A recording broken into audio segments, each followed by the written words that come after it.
Sega Manx TT Superbike was released in the arcade in November of 1995 based on the famous Dangerous series. It was developed by Sega AM3 and Tetsuya Mizuguchi. Yeah, you know, the guy who makes STCC? Yeah, that's him.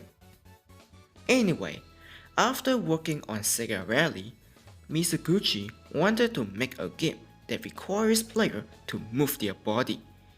And when he looked at the magazine and saw the news about Isle of Man and the beautiful island, and because of Japan culture of liking motorcycles in general, he decided to use that idea to make the game.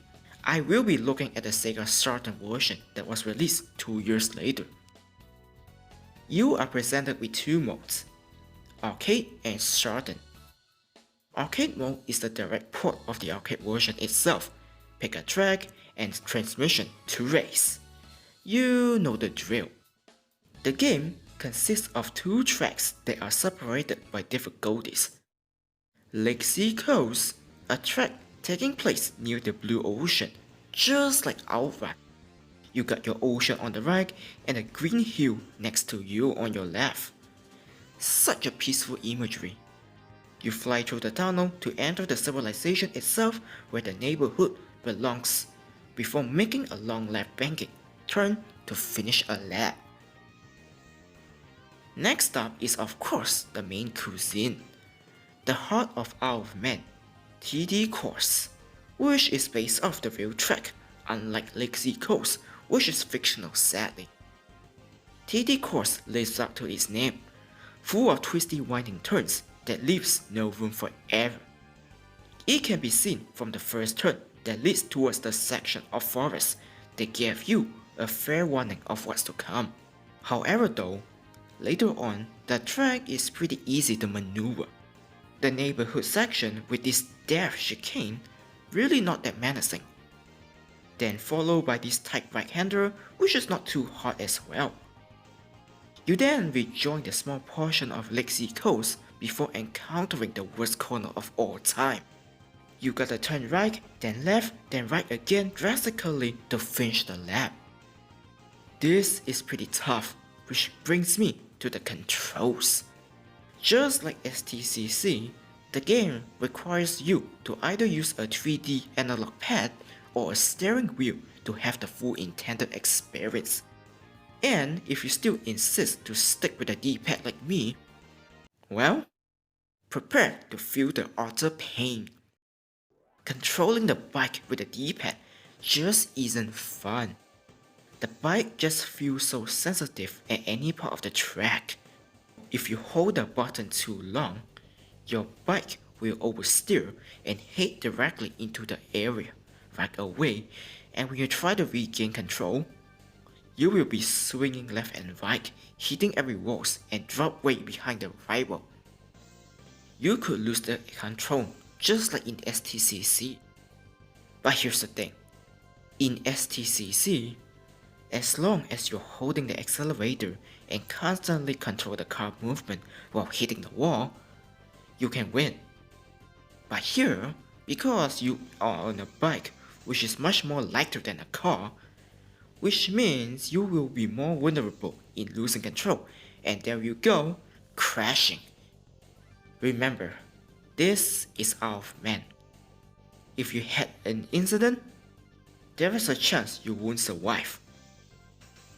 Whichever courses you pick, you can bet your life insurance that you will have some fun playing the game. The sense of speed is really fast and feels like you are on a full velocity. The beautiful scenery of the island really gives you the adrenaline to reach the finish line. And because of that, you will hardly notice the constant pop-up. Because I was into the game, I never really complained about it.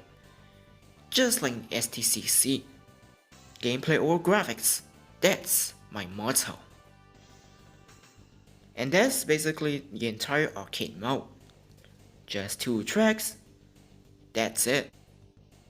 While Sega Rally have 3 tracks plus 1 bonus, and STCC have 3 tracks with 1 bonus and 1 console exclusive, Manx TT only have 2.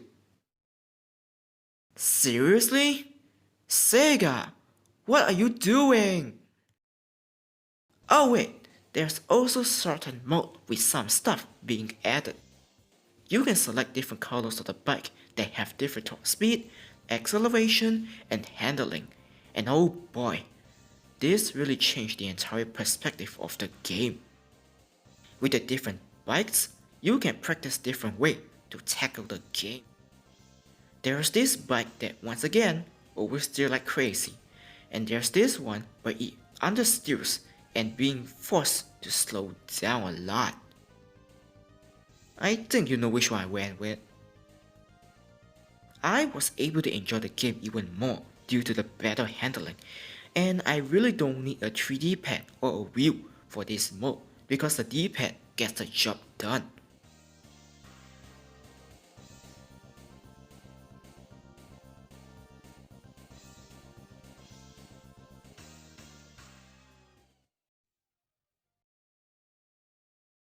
And that's my review on Sega Manx TT Superbike.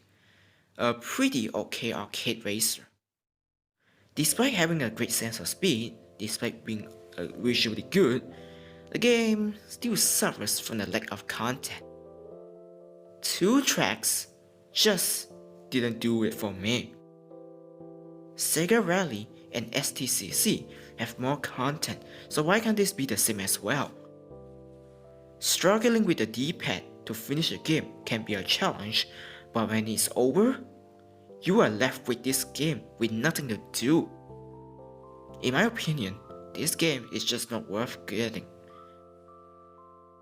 Then again, the whole thing about the dangerous motorsport itself already scared me. Valentino Rossi, despite being a 9-time champion, only drove around the map at a moderate speed. Also say this race is too dangerous, and I respect his opinion. This entire Isle of Man thing is only for the craziest. It's like the equivalent of doing a no-hit run in Mega Man. It's that insane. But fair play to those who dare to try. Good luck to you all.